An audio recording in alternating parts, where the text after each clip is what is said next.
네, 안녕하세요. 어느덧 봄이 찾아오고 있습니다. 네, 아직은 코끝이 시리지만 그래도 조금씩 날도 포근해지고 있는 것 같은데요. 이 다가오는 봄 날씨에 맞춰서 오늘도 기분 좋은 아침 열어봅니다. 국내 최초 자본시장, 전문경제방송, 급변하는 블록체인 시장과 산업재계의 주요 이슈 등을 조명하며 자본시장의 맥을 짚어보는 시간입니다.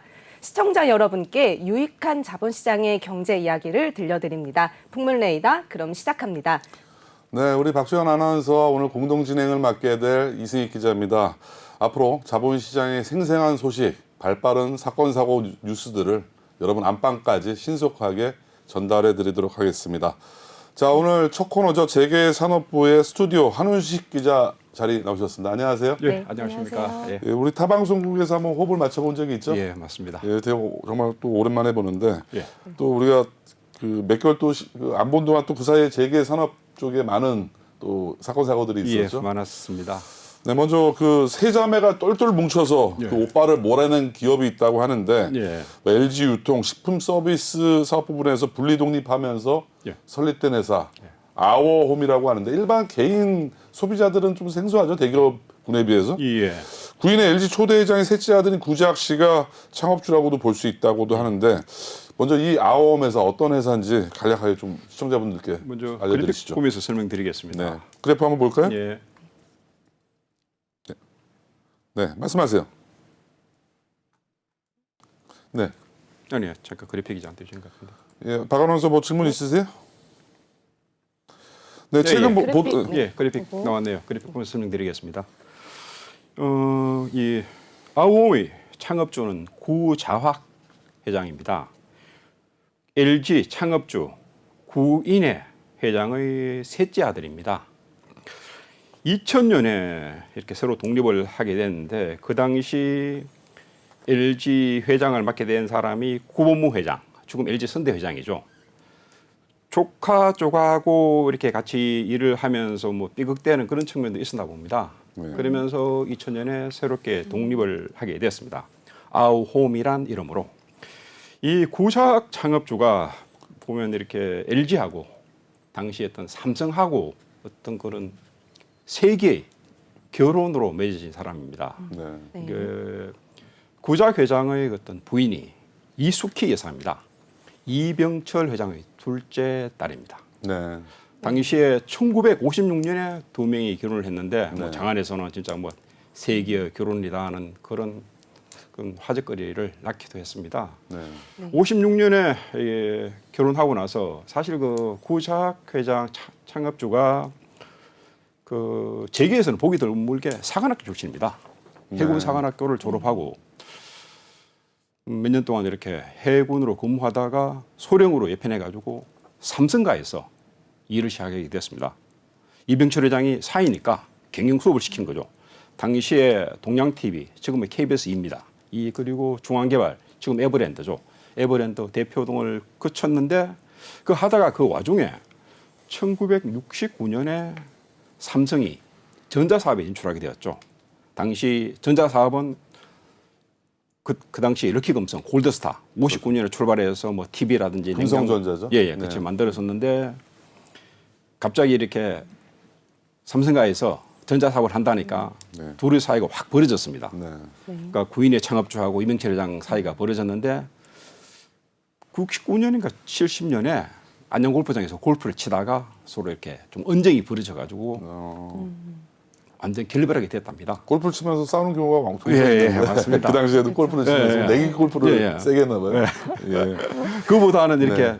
왜 나와바리에 침범하느냐? 네. 전자사업은 내 건데 네. 왜 당신이 삼성이 왜 전자사업 인출하냐? 네. 그 언쟁으로, 그 다툼으로 그 결별이 됐습니다. 우리가 공식 방송이다 보니까 나와바리라는 말씀을 그 자기 예. 영역이라고 예, 그렇죠. 자기 말을 좀 영역이죠. 바꾸시죠. 예. 그 이후에 예. 다시 이렇게 구제학 회장은 다시 본가 네. LG가로 돌아왔습니다. 네. 이후에 보면 뭐 여러 LG 계열사들, LG전자, 네. 당시 럭키금성 상사 등 뭐 계열사 임원을 거쳤습니다. 네. 거치고 말씀드렸다시피 2000년에 새롭게 독립을 하게 되었습니다. 독립을 네. 하게 됐는데 구작 회장하고 저 이숙희 여사 간에 네 명의 어떤 자제분이 있습니다. 첫째가 구본성, 네. 그리고 둘째가 구미현, 지금 가정주부고 이분들이 지금 연세가 대략 어느 정도 되시나요? 구본성 회장이 57년생입니다. 네. 58년생이 개띠니까 닭띠쯤 되겠네요. 네. 닭띠고 그다음 구미현, 네. 그 장녀입니다. 네. 가정주부로 계시고 구명진, 네. 둘째 딸 차이나입니다. 이분이 저 조정호 멸시증권 아시죠? 예. 거기 쪽하고 이렇게 결혼한 상대입니다. 네. 그리고 막내가 구지원. 네. 예, 그렇습니다. 최근에 그 자본시장의 그 이제 반개까지도 왔죠. 4세까지도 오면 뭐 구본호, 뭐 구본 맞습니다. 현 뭐 그런 분들이 그 자본시장에서 기소도 되고 구속도 되고 상당히 4세들의 문제점들이 많은데 예, 예. 그분 윗대 분들이신 거죠? 3세들, 2세들. 구자 회장은 지금 3세죠. 네. 그리고 지금 본자 돌림이니까 네. 구본성은 네. 3세. 네. 지금 4세 같은 경우가 지금 구광모 네. LG 예, 그 지금 현재 회장이죠. 실질적인 총괄 이제 오너죠. 예, 예. 네. 네. 최근 보도된 기사를 보면 예. 이 구 부회장과 다퉜던 아워홈 전 이제 부회장이 보유 지분 전량을 이제 매각했다고 합니다. 이게 좀 사실상 경영에서 완전히 손을 뗐다는 의미인 건지 이 부분도 좀 설명 사실 부탁드립니다. 최근에 지난 2월 달에 네. 장남 구본성 회장이 지분을 그냥 38% 갖고 있습니다. 네. 거의 일대 주주죠. 지분을 다 매각하게 되었습니다. 그 연유를 조금 살펴보자면 그 중간에 이쪽 뭐 딸들과 그 아들 간의 어떤 경건 분쟁이 굉장히 심했었습니다. 네. 잠깐 원래 구본성 회장 같은 경우에는 부회장이죠. 맞아. 구본성 부회장 같은 경우 원래 이쪽 아우홈 경영에 참여하고 있지 않다가 2014년에 경영에 참여를 하게 되었습니다. 네. 그 연유가 원래 보면 이렇게 원래 구지연 지금 대표가 네. 굉장히 어떤 경영에 좀 소환이 있었던 모양입니다. 네. 그래서 고자 회장이 뭐 장차 기업을 이렇게 구지연 회장에게 물려주려고 했었는데 좀 나이가 들다 보니까 좀 장자에게 회사를 물려줘야겠다는 식으로 이렇게 생각이 바뀌었던 모양입니다. 네. 그러면서 구지연 대표가 당시 계열사로 쫓겨났습니다. 그 캘리소코라고 외식업체가 있습니다. 쫓겨나고 그 중간에 다른 어떤 경영 분쟁이 있었습니다. 네. 있었는데 두 차례, 세 차례의 경영 분쟁이 있었는데 그 당시에는 이 언니들이 전부 다 이렇게 오빠 편을 들었습니다. 네. 그러다가 작년에 구본성 회장이 보복운전 네. 혐의로 검찰에 기소가 돼서 아, 그런 일이 있었네. 예, 보고 예. 어떤 내용이었었죠? 그렇지 자기 벤처를 몰고 가다가 이렇게 뭐 앞에 이렇게 BMW가 끼어드니까 네. 좀 이렇게 보복 운전을 했는 모양입니다. 아, 그리고 그 상대 운전자를 약간 폭행을 하고 아. 그래서 특수 상해죄, 네. 그리고 보복 운전 등 혐의로 기소가 됐습니다. 요즘 그게 처벌이 크죠. 보복운전. 근데 사고 뭐 하도 좀 많이 나다 보니까. 다른 사람 같은 경우에 당장 뭐 징역형이 나오는데 뭐 변호사를 잘 뭐 섰는지 네. 징역 6월에 집행유예 2년을 받았습니다. 받고 난 다음에 그 이후에 예. 이 자매들이 똘똘 뭉쳐서 네. 자매들이 똘똘 뭉치니까 지분이 60% 됩니다. 네. 오빠는 40% 정도 되고 하니까 몰아냈습니다. 주총에서 해임을 시켰습니다. 아. 해임시키고 난 다음에 또 이렇게 회사에서 구본성 회장을 네. 회사 돈을 뭐 횡령 네. 또 그리고 배임 혐의로 경찰에 고소를 하게 되었습니다. 네. 하다 보니까 지금 뭐 직권으로 계속 그 검찰 조사를 좀 받고 있습니다. 네. 곧 재판에 좀 기소될 것으로 보이는데 이러한 어떤 사면 초과의 어떤 그런 상황에서 네. 구본성 회장이 자기 지분을 내놓게 되었습니다. 네. 그러니까 쉽게 얘기해서 뭐 향후 있을 어떤 검찰 조사라든지 재판에서 어떤 유리한 국면을 어떤 이렇게 보이게 한 그런 것으로 판단됩니다. 네. 자, 그럼 방금 말씀하신 대로 수차례 그렇게 경영권 분쟁을 겪었는데 그 과정에서 구지훈 대표 자회사에서 밀려나기도 했고요. 예, 예. 자회사는 바로 이제 우리가 더 이제 피부에 와닿을 것 같아요. 사보텐이라는 또 프랜차이즈가 있고 예, 예. 타코벨루면 캘리스코라는 또 예, 프랜차이즈가 예. 있어요. 저희도 뭐 가족 주말에 많이 좀 예, 가기도 예. 하는데 자회사지만 아원과 그럼 사이가 좋을 수가 없겠네요. 아니요. 구지원 회장이 네. 그 당시 쫓겨났을 때 네. 그 사보텐을 맡았죠. 네. 맡았다가 다시 이렇게 구지원 회장이 복귀를 했죠. 네. 대표로 복귀를 하니까 다시 뭐 또 사이는 좋아졌고 지금 사보텐은 둘째 언니 네. 구명진 씨가 지금 맡고 있습니다. 네. 예. 우리 박주현 아나운서도 사보텐 캘리스코 많이 다녀보셨나요? 어떠세요? 돈가스가 정말 맛있어서 맥주 네. 한 잔 하기도 좋고 특히 타코벨에선 부국장 예, 예. 부장님도 이제 네. 드시나요? 네, 그래요. 어쨌든 뭐 치열한 경영권 분쟁 속에서 구본성 전 부회장이 해임된 결정적인 계기가 예. 뭐였었죠? 그 보복운전이죠. 그게 보복운전이 결국 그 스모킹 건이 됐었던 예, 건가요? 맞습니다. 자, 그 구본성 전 부회장이 회사로부터 배임 횡령 혐의까지 고발당하는 사면초가 상황에서 결국 손을 들었다는 예. 뭐 일각의 주장들도 있고 뭐 이런 주장 어떻게 보세요? 사실 뭐 아까도 제가 말씀드렸듯이 앞으로 어떤 재판을 앞두고 있으니까 네. 나름대로 어떤 그런 좀 보여주기식의 어떤 그런 행동이라는 측면도 있습니다. 네, 그런데 사실 지분을 40% 갖고 있는 대주주입니다. 네, 쉽게 물러나지는 않을 것으로 보입니다. 네. 잠시 뭐 기다렸다가 다시 또 반격에 나설 것이라는 그런 일각의 관측도 있습니다. 사실 어제 어디야 사봇 아우홈이 주총을 했었습니다. 네, 작년 같은 경우에는 적자가 200억 정도 났었는데도 고배당을 했었습니다. 200억 적자에서도 고배당한다. 예. 요금이 있으니까. 근데 네. 올해 같은 경우에는 배당을 하지 않았습니다. 네. 오빠가 지분을 40% 갖고 있으니까 오빠의 돈줄을 끊겠다는 거죠. 아, 아예 보급 착고를 끊겠다, 차단하겠다. 뭐 구시현 대표의 예. 어떤 그런 노림수라고 봅니다. 네, 근데 향후 뭐 어떤 재판이 진행되고 혹시 뭐 재판에서 뭐 처벌이 이렇게 좀 낮아지면 네, 다시 오빠가 구본성 부회장이 네. 다시 또 이렇게 반격할 수 있을 거로 보입니다. 근데 뭐 절대적인 지분에서 6대4 비율이면 아무리 반격하려고 하더라도 뭐 그게 이루어질 수가 있을까요? 그렇 않겠네요. 60% 40% 갖고 있지만 아직은 사내 이사직을 유지를 하고 있습니다. 네, 이렇게 상법에 보면 사내 이사에서 축출을 하려면 지분 66%가 필요합니다. 네. 그런데 한 5% 6%가 모자리는 거죠. 네, 사실 요즘 같은 경우가 어제 같은 경우에도 그 대한항공 지주사 한진칼이 주총을 했지 않습니까? 네.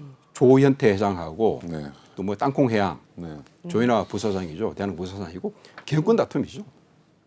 뭐 물론 조현태 회장이 승리를 했지만 네, 어떤 한국 기업에서 보면 이런 경영권 다툼이 계속 벌어지고 있지 않습니까? 네. 물론 어떤 영국이라든지 뭐 미국 그런 어떤 영미 자본주의권에서도 그 경영권 다툼이 벌어지고 있습니다.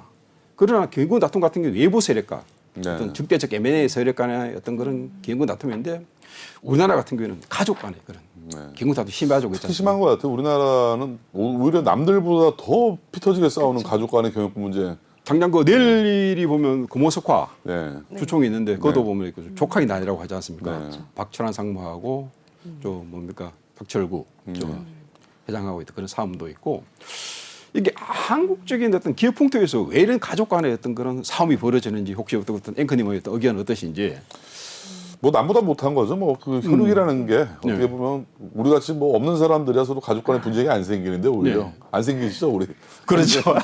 오히려 이제 많은 그 재산이 있다 보면 네. 참 이런 것들이 많은 모티브가 돼서 영화나 드라마로도 많이 나오는데 네. 한편으로는 참 씁쓸하면서 또 부럽기도 하고 그런 것 네, 같아요. 근데 뭐 제가 또 생각해 제 판단으로는 사실 뭐 이렇게 영미 자본주의 같은 게 자본주의 역사가 200년, 300년 됐지 않습니까? 네. 그 성숙되는 과정에서 어떤 그런 언어와 어떤 경영의 분리가 이루어졌었습니다.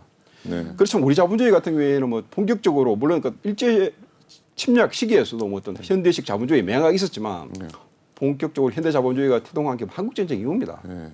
길어봤자 한 70년 되다 보니까 그 과정에서 어떤 경영과 이렇게 어떤 그 뭐랍니까 오온의 어떤 분리가 안 되다 보니까 이런 어떤 가족 간의 어떤 그런 분쟁. 예전 같은 경우는 형제의 난이 되었다. 요즘 같은 남매의 난, 하다못해 뭐 조카의 난까지 계속 벌어지고 있는 그런 상황입니다.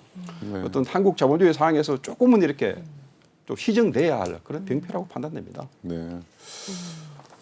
네, 결국 세 자매가 똘똘 뭉쳐서 오빠를 몰아내고 경영권을 이제 차지한 건데 이는 장자승계가 원칙으로 특히 LG그룹이 이 가풍이 되게 유명하잖아요. 장자승계. 그렇지 않습니까? 사실 그 지금 LG 회장 구광모 씨 같은 경우에도 원래 지금 구본모 회장의 장족합니다. 네. 지금 구광모 회장 같은 경우가 구본성 희성그룹 회장의 아들입니다. 네. 장족하를 데리고 와서 대를 이렇게 한 거죠. 네.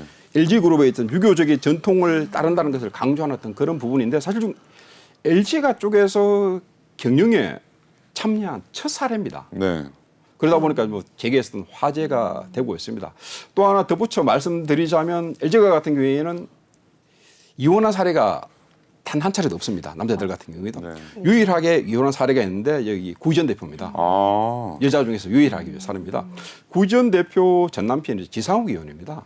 네. 아, 심은하 씨 남편. 예, 맞습니다. 네. 2000년 초반에 결혼을 했다가 뭐 잠깐 2, 3년 정도 같이 살다가 이혼을 한 걸로 알고 있습니다. 네. 뭐 네. 중간에 자식은 없고요. 사실 그 구전 대표가 경영에 참여하게 된 계기가 네. 이혼을 계기로 뭐 마땅히 할 일도 없고 하니까 네. 아버지가 네. 회사에서 일을 해라 해가지고 네. 2004년에 네. 아우홈에서 일을 시작하게 됐습니다. 네. 우리 일반 소비자들은 잘 몰라요. 아오홈이라는 브랜드를. 왜냐하면 구내식당이라든가 그렇죠. 식자재 납품을 하다 네. 보니까 어떻게 보면 B2B 사업에 가깝다 보니까 네. 이 B2C에 우리 소비자들이 익숙한 브랜드에 비해서는 많이 좀 덜 알려졌던 그런 모습인데 자 구지은 대표 어머니 이숙희 여사가 아까 말씀하신 대로 이병철 창업주의 딸이죠. 게다가 할아버지 다시 한번 정리하면 부인의 LG 창업주가 할아버지가 되고 삼성과 LG DNA를 모두 DNA를 물려받은 예. 분이에요. 지금 이렇게 재계 쪽에서는 이게 구전 대표를 평가하기를 오너보다는 CEO에 가깝다, 네. 전문 경영인에 가깝다는 그런 이야기를 많이 하고 있습니다. 그게 왜냐? LG 말씀하셨듯이 LG DNA 그리고 삼성과의 어떤 DNA를 물려받아서 모든 뭐 장점을 취했겠죠. 네. LG가 하고 있는 어떤 그런 화합이라든지 뭐 정도 경영 그리고 삼성이 하고 있는 어떤 그런 또 DNA 네. 이병철 할아버지죠. 그런 DNA. 그래서 삼성과의 DNA를 잠깐 보자면 네. 쉽게 얘기해서 일처리가 아주 철두철미하답니다. 네. 그리고 아주 냉정하답니다. 네. 작년에 대표로 취임할 때 네. 아버지까지 사실 몰아냈습니다. 원래 아. 그전 고작 회장이 사실 그 회장 직함을 유지를 했었었는데 네. 아버지한테 가감하게 물려나세요라고 얘기를 했었습니다. 네. 그거 아마 냉철한 면 그리고 뭐 카리스마 그런 면이 돋보이죠. 네. 네. 자, 그럼 마지막으로 재계에서 나오는 구지은 대표에 대한 평가 어떻게 보고 있나요? 재계는? 아까 말씀드렸다시피 어떤 그런 LG와 어떤 삼성과의 어떤 그런 DNA를 물려받았기 때문에 네. 뭐 향후 어떤 아홈의 어떤 경영을 잘할 수 있으리라는 그런 기대도 있습니다. 네. 예. 네. 네, 오늘 소식은 여기까지 전해주시고요. 앞으로도 많은 재계 산업 소식, 생생한 소식 우리 시청자분들께 많이 소개해 주시기 바라겠습니다. 예, 고맙습니다. 지금까지 스투데이 한우식 기자였습니다. 네. 감사합니다. 예.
다음 코너 이번에는 자본시장부 만나보겠습니다. 네, 안녕하세요, 한 네, 기자님. 안녕하세요.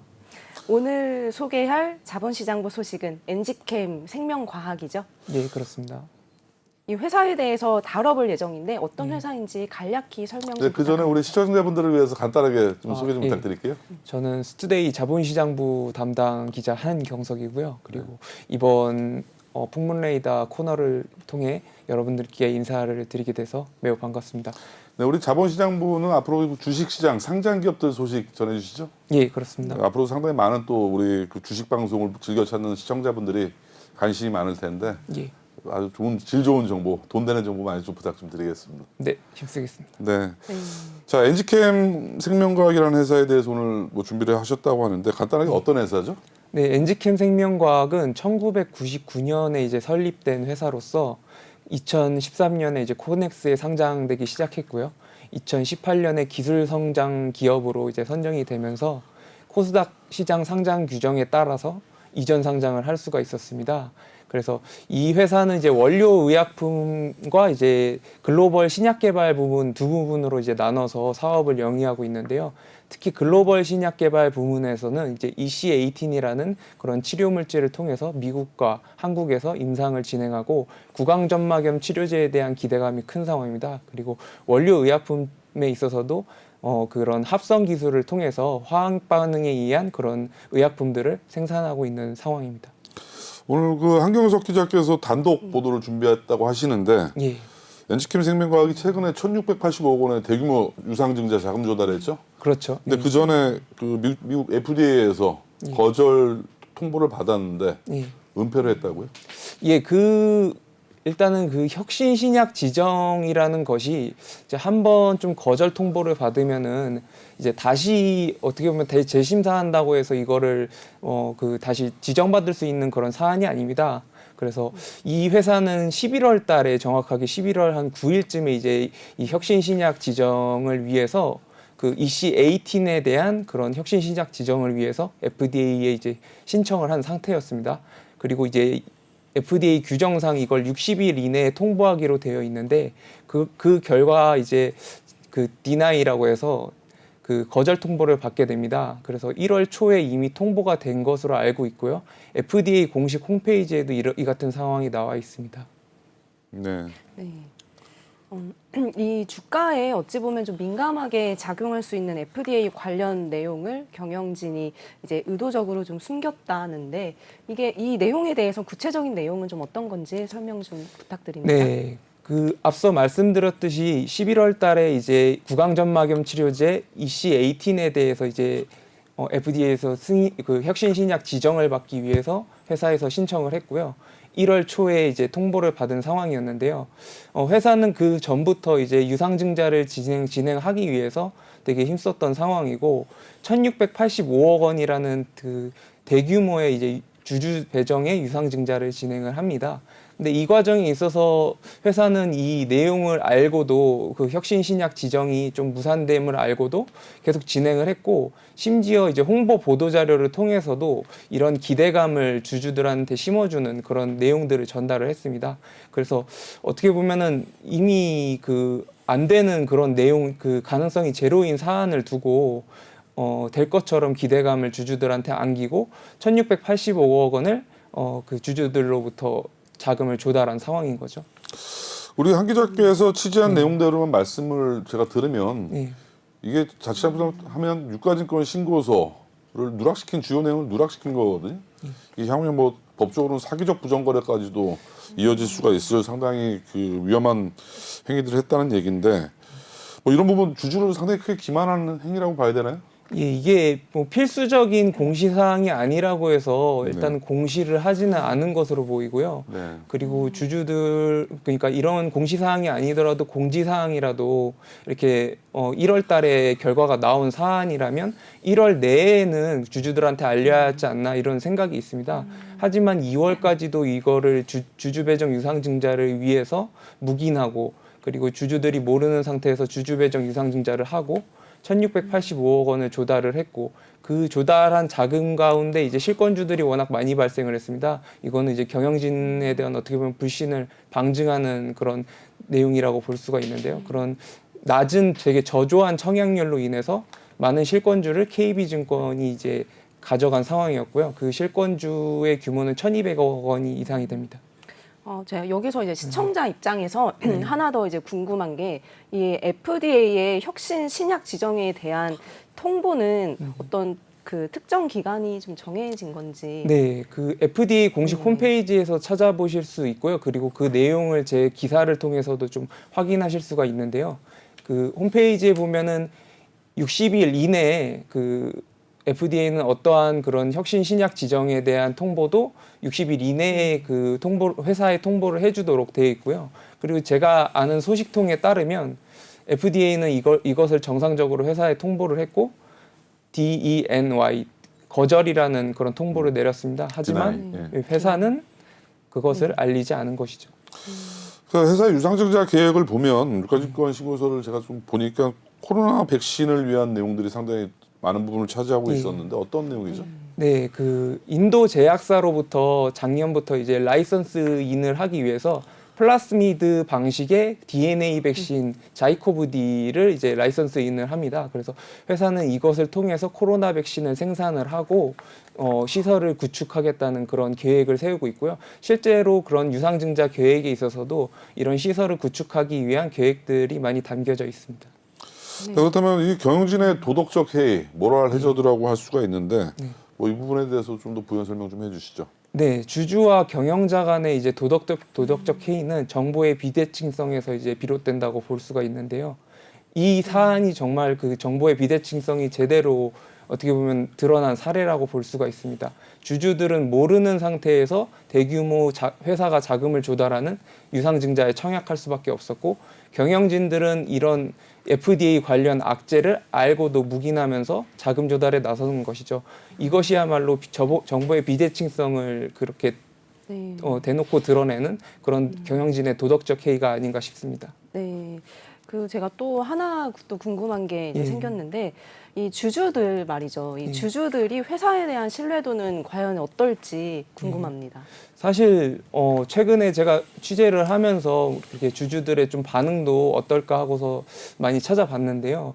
뭐 사실은 뭐 제가 직접 말하기에는 좀 명예훼손의 여지가 있어서 좀 말씀드리기 뭐하지만 이렇게 뭐 세 글자로 이제 표현을 하더라고요. 그래서 여기 송기영 대표에 대한 많은 불신을 찾아볼 수가 있었고요. 그간의 그런 회사가 자금을 조달하면서 주주들한테 이렇게 투명성 있게 잘 알리지 않은 점, 그리고 희망 고문을 한 점, 이런 것들이 약간 바이오 업계의 좀 전체적인 어떻게 보면 그런 좀 문제점이라고도 조금 볼 수 있는 부분인 것 같습니다. 네. 아까 말씀하신 대로 실권주를 KB증권에서 받아갔네? 예, 그렇습니다. 규모가 한 1,200억 정도라고요. 예, 1,211억 지금 정도. 현재 좀 피해가 발생된 상황인가요? 예, 그 KB증권이 어쨌든 의도치 않게 실권주를 대량으로 이제 인수해야 되는 계약 상황이 있었기 때문에 1,211억 원이라는 대규모의 그 실권주를 안고 가면서 결국에 최대 주주에 의도치 않게 오르게 됐고요. 뭐 비록 이런 그런 실권주에 대한 그런 할인율이 크게 적용돼서 좀 싼 값에 인수를 했다고 하지만, 제가 최근에 한 1년간의 엔지캠 생명과학의 주가 추이를 본 결과 지속적인 내리막 길을 걷고 있는 상황이어가지고 사실 앞으로도 이게 주가가 계속 저조하다면 KB증권에게 막대한 손실도 가져올 부분이 아닌가 이런 생각이 듭니다. 예, 잠깐 주가 차트를 보니까 작년 6월 달에 고점이 15만 원대를 기록했는데 지금 주가가 28,000원대네요. 네. 무려 뭐 7분의 1 토막 정도가 한 상당히 큰 손실이 발생된 것 같은데, 자, 뭐 여러 가지 좀 그 업계의 평가 어떤가요? 뭐 코로나 백신도 한다 그러고 뭐 송기영 대표에 대한 뭐 평가 뭐 종합적으로 말씀해 주시면. 일단은 뭐 제가 알고 있는 되게 저명한 그런 이쪽의 그 약학 박사님의 좀 의견에 의하면 네. 사실은 방앗간에서 디지털 TV를 만들겠다는 그런 의지와 같다, 이렇게 좀 비유를 하셨습니다. 네.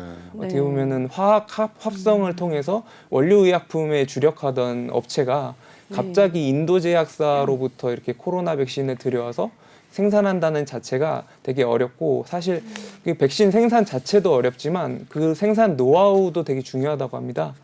그래서 그런 노하우에 있어서도 갑자기 이런 몇 년 안에 이렇게 습득하기란 참 어렵다는 그런 의견이었습니다.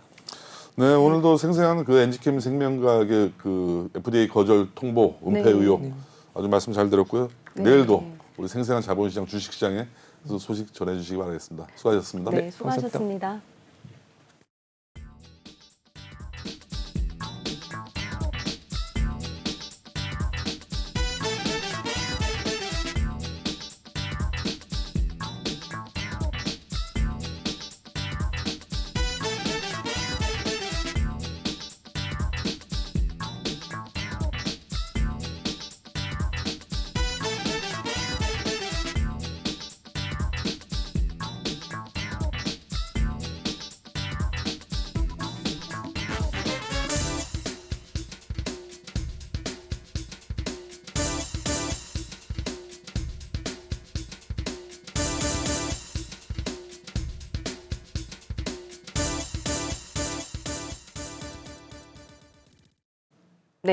네, 이번 세 번째 코너는 디지털 자산부 코너 소개합니다. 네, 이한선 기자님 반갑습니다.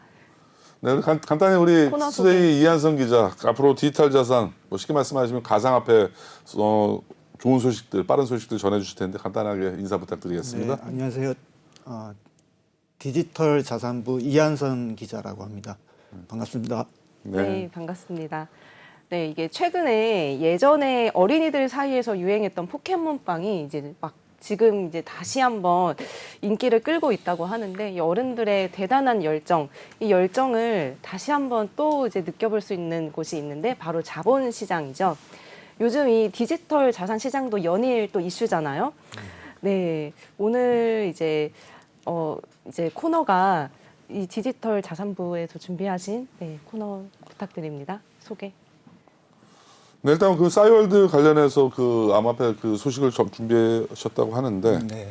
뭐 일단 뭐 어떤 뭐 분쟁들이 있길래 이렇게 그 가상화폐 시장에서 싸이클럽, 싸이월드 네. 분쟁 소송들이 많이 나오고 있죠? 네, 이번에 그 싸이클럽 싸이클럽을 발행하는 암호화폐 싸이클럽을 발행하는 베타랩스 측에서 싸이월드를 상대로 제기한 그 가처분 신청이 지난 18일에 이제 법원에서 기각 결정이 났습니다. 이 싸이클럽이라는 암호화폐를 발행하는 그 베타랩스 측이 그 가처분 신청을 그 법원에 제기한 것은 이런 내용인데요. 그 싸이월드 측이 다른 그 암호화폐 재단과 그 암호화폐 사업을 추진하는 것을 막아달라. 자기들이 이제 독점적인 권한을 갖고 있으니까 다른 사업체와 그 싸이월드가 사업을 추진하는 것을 막아달라 이렇게 이제 법원에 가처분 소송을 일단 제기한 건데요. 거기에 대해서 지난 18일에 그 법원이 기각 결정을 내렸습니다. 근데 그 기각 결정을 내린 이유는 법원의 이제 그 판결문을 보면 이렇게 되어 있습니다. 지난 12월 6일에 이 싸이월드 측이 그 베타랩스 측한테 싸이도톨이라는 코인이 있는데요. 지난해 이제 그 4월에 양사가 이제 그 계약을 맺어가지고 나중에 싸이월드가 오픈이 되면 거기서 쓰일 이제 암호화폐로 그 싸이도톨이를 정하고 그 싸이도톨이라는 암호화폐를 양사가 함께 이제 제휴해서 발행하기로 이렇게 계약을 맺으면서 30%를 이제 그 베타랩스 측이 싸이월드 측한테 지급하기로 이렇게 이제 그 합의서에는 이렇게 내용이 있었다고 합니다. 네. 그래서 이제 12월 6일 날 그 판결문에 그런 내용이 들어 있습니다. 작년 12월 6일 날 싸이월드 측에서 베타랩스한테 이 싸이도토리를 이제 그 베타랩스가 100억 개를 발행했는데 그 합의문에 있는 대로 30%인 30억 개를 지급을 해라 이렇게 요구를 했는데 바로 그 베타랩스 측에서 네. 이메일로 이제 답변을 보냈는데 네. 나중에 이게 싸이월드가 아직 오픈이 안 됐기 때문에 나중에 오픈이 되면 오픈이 된 이후에 이제 지급하겠다 이러면서 이제 지급을 거절을 했다고 합니다. 네. 그럼 일단 서로 사업적인 합의는 돼 있었지만 네. 뭐 합의서가 없었던 건 아니고 합의 내용이 이행되지 않아서 생긴 분쟁의 시작이 이제 그 기각이 된 그 판결문을 보면 그렇게 이제 베타랩스 측에서 그 코인을 지급을 거부를 했기 때문에 이 합의서를 어긴 것이고 그래서 그 가처분 소송은 그 기각한다 이렇게 이제 결정이 났습니다. 근데 최근에 이렇게 되면서 빗썸 거래소에서는 투자 유의 종목도 지정되고 뭐 상장 폐지까지 결정이 났나요 지금? 지금 아직 상장 폐지 결정은 나지 않았고요. 그 투자 유의 종목으로 지난 2월 17일 날 그때 이제 투자 유의 종목으로 지정이 됐는데요. 그렇다면 잘 모르는 투자자분들은 이게 싸이월드인지 싸이클럽인지 혼선이 있을 수밖에 없거든요. 네, 이게 지금 투자자들이 이 과정에서 이제 많이 좀 혼란스러워한 게 이런 겁니다. 이제 도토리 계약이 따로 있고 또 싸이클럽 계약이 따로 있습니다. 그래서 싸이클럽은 뭐냐 하면은 원래 그 빗썸의 MCI 코인이라고 그 원래 당초에 베타랩스에서 이 상장을 해서 이제 거래를 했던 코인이 있었는데 그 MCI 코인을 작년에 이제 싸이월드 측과 그 계약을 맺고 리브랜딩을 한 겁니다. 그 이름을 바꾼 겁니다. 사이클럽으로. 네. 그렇게 해서 이제 그 계약에 대해서는 이행이 결국에는 됐습니다. 그러니까 그 리브랜딩에 대한 대가로 네. 거기에 대한 사이클럽 코인을 지급은 결국엔 그것도 이제 뒤늦게 지난 1월 10일 날 네. 이제 싸이월드가 독촉을 하니까 네. 뒤늦게 이제 그거는 지급은 했는데 이제 싸이도토리에 대한 계약에 대한 코인 지급이 이루어지지 않은 게 이번 그 가처분 소송 판결에서 이제 드러나게 된 겁니다. 그럼 결국 네. 투자유의 종목 지정되고 상당히 많은 또 하락이 있었죠. 투자자는 네, 그렇습니다. 상당히 클것 네, 같은데.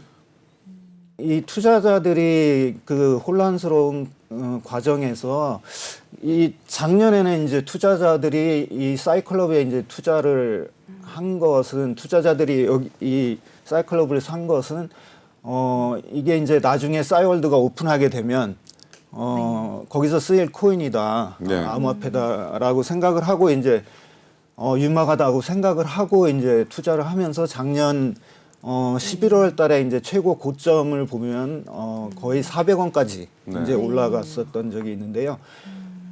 지금 이제 가처분 소송이 난 이후에 보면은 오늘 이제 시세를 보면은 좀 전에 이제 제가 들어오기 전에 이제 봤는데 20원 이하 19원대로 이제 떨어져 있거든요. 고점은 그러면 얼마까지 갔었죠?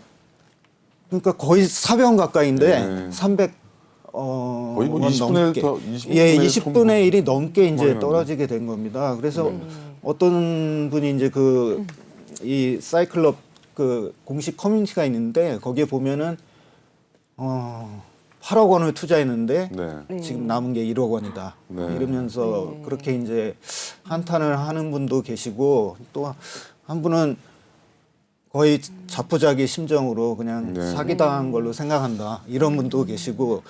근데 이렇게 된 이 과정을 보면은 좀 이 베타랩스 측의 운영에도 문제가 있는 것이 네.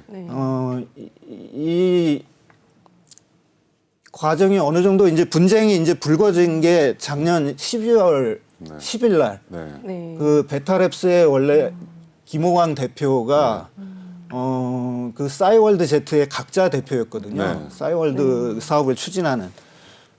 그래서 이제 그때까지는 12월 10일 전까지는 그 문제가 불거지기 전까지는 이게 문제 없이 그 김호광 대표 측이 암호화폐도 같이 발행을 하면서 이 병행을 하면서 메인넷인 싸이월드도 개발을 하는 네. 이게 이제 어느 정도 같이 이렇게 추진을 하면서 서로 연관이 돼 있는 이제 암호화폐로 생각을 하고 이제 투자자들이 투자를 한 것이죠. 네. 네. 그런데 이제 12월 10일 날 이제 분쟁이 본격적으로 이제 겉으로 이제 드러나기 시작하면서 이게 점점 확대가 됐고 12월 10일 날은 그 김호광 대표가 각자 대표에서 싸이월드 제트의 각자 대표에서 해임이 되고 또 올해 들어서 1월 10일 날은 이사회에서도 또 해임이 됐습니다. 네. 그것도 이제 언론에 이제 점점 알려지기 시작했고요. 이제 하여간 겉으로 보기에도 점점 양사 간의 거리가 멀어지고 네. 이제 그런 게 이제 겉으로 보여졌고 그런데도 이제 베타랩스 측이 이 공식 커뮤니티나 그런 데서 이제 주장하기로는 네. 자기들은 이 사이클럽에 대한 저 리브랜딩 대가는 지급을 했다. 네. 네. 그렇기 때문에 이 계약 통보 사실이 알려진 뒤에도 이제 그렇게 주장을 하는 겁니다. 네. 자기들은 그걸 주장을 했고 문제가 없다. 이 계약은 계약 해지 통보는 정당하지 않다. 이러면서 또 가처분을 신청을 했고요. 그게 기각됐다는 네. 거죠. 예, 그렇습니다. 어쨌든 뭐 법원의 입장에서는 우리 사이클럽 쪽의 의견에 대해서 신빙성이 없다라고 보는 예, 측면 그렇게 때문에 이제 판결을 기각을 내린 했다는 걸, 건데 예. 또 거꾸로 앞으로 싸이월드 측에서 또 사이클럽에 할 소송 민형사 소송들이 많다고 들었거든요. 그거는 이제 이거랑은 또 별도의 네. 문제인데 또 다른 명예훼손 소송도 있고 또 몇 가지가 더 있는 걸로 알고 있습니다. 우리 이한성 기자께서도 이번 1년에 사이클럽 관련된 취재라는 과정에서 사이클럽 측에 뭐 내용 증명도 받고 뭐 언론중재위에 간다는 뭐 얘기도 듣고 하셨는데 어떠세요? 네, 제가 이제 이거 여기에 주목하게 된 거는 이렇게 분쟁이 불거진 종목에 대해서 네. 어떤 아무런 조치가 그 거래소 측에서 취하지 않고 있었기 때문에 어떤 전문가들한테 물어보니까 주식 시장에서는 이렇게 분쟁이 불거진 종목은 바로 이렇게 투자유의 종목으로 지정을 하는데 네. 여기는 이제 그런 아무 조치가 없어서 이제 거래소에 물어보니까 모니터링을 하고 있고 이 이슈도 알고 있다. 들여다보고 있고 검토를 하고 있다. 이런 식으로 얘기를 해서 이제 기사화를 했더니 그게 이제 기사로 나가니까 이 투자자들이 저희 회사에도 이제 전화를 막 하고 이게 사실이냐 네. 이 문의가 계속 오고 그 뒤로 이제 제보가 계속 이어졌습니다. 그래서 몇 번 더 이제 기사를 다루고 이제 그랬었습니다. 네. 뭐 어쨌든 뭐 사이클럽과 싸이월드의 뭐 법적 분쟁이기 때문에 우리가 뭐 사법부가 아닌 이상 최종 우리가 판단을 내릴 수는 없지만 네. 우리 빗성거래소 입장에서는 이런 부분에 대해서 좀 더 투명하게 신속하게 공시를 했었으면 좀 피해자들의 금액과 규모를 좀 줄일 수 있지 않았을까 좀 아쉬움이 남는 대목이거든요. 그런 아쉬움이 있습니다. 이런 조치가 투자유 조치가 그 12월 10일 날 그 공개적으로 이 사실 그 이 양측 양사의 분쟁이 이 공개적으로 드러나기 시작했는데 2달 열흘이나 뒤에 이게 이루어졌기 때문에 뒤늦은 그나마 조치였죠. 그 투자자 보호 조치도 너무 늦은 거 아니냐 이런 지적이 나오고 있습니다. 그럼에도 불구하고 뭐 소유권 외양가는 고쳐야죠. 뭐 어떻게 하겠습니까? 예. 네. 자 오늘 그 우리 디지털 자산 쪽에 앞으로 그 취재를 계속 담당해 주실 이한성 기자 수고 많으셨습니다. 네, 수고 많으셨습니다. 네. 네. 이게 오늘 이제 자본시장의 여러 맥락들을 짚어보는 시간이었는데요. 이게 항상 유익한 정보와 소식들로 시청자 여러분들께 찾아뵙겠습니다. 또 이 3월은 대한민국에서 미래를 결정할 중요한 날이 있던 그런 달이었죠. 변화가 생긴 만큼 우리가 체감하는 이 경제도 조금씩 나아지기를 바라봅니다. 네, 오늘 좋은 시간 함께해 주셔서 감사합니다. 네, 지금까지 진행의 이승익 기자, 박주연 아나운서 함께했습니다. 다음 주 또 뵙도록 하겠습니다. 네, 감사합니다.